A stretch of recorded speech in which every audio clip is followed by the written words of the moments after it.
નમસ્કાર દર્શક મિત્રો, આપ જોઈ રહ્યા છો સમ્રાટ સમાચાર। હવે જોઈએ અગત્યના સમાચાર। તળાજા તાલુકાના ધારાણી ગામે ક્ષત્રિય સમાજના યુવાનોએ એકઠા થઈ ભાજપ વિરુદ્ધ મતદાન કરવાના શપથ લીધા।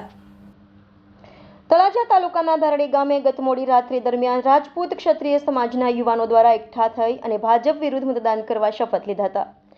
ભાજપ નેતા પુરુષોત્તમ રૂપાલા દ્વારા કરવામાં આવેલ વિવાદિત ટિપ્પણીને લઈને સમગ્ર પંથકમાં ભારે વિરોધ જોવા મળી રહ્યો છે અને ભાજપ વિરુદ્ધ મતદાન કરવા નિર્ણય લેવાયા છે। તેવી જ રીતે તળાજા તાલુકાના ધારાડી ગામ ખાતે ગત મોડી રાત્રિ દરમિયાન રાજપૂત ક્ષત્રિય સમાજની એક બેઠક મળી હતી। આ બેઠકમાં તમામ ઉપસ્થિત લોકોએ ભાજપ વિરુદ્ધ મતદાન કરવા શપથ લીધા હતા। સમ્રાટ સમાચાર તળાજા।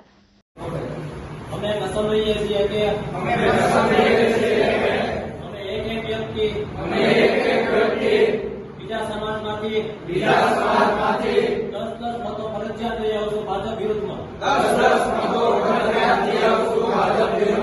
અને અમે ક્ષત્રિય સમાજ પણ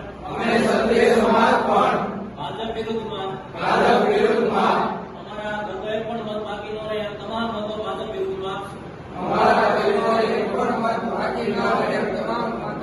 વિરુદ્ધમાં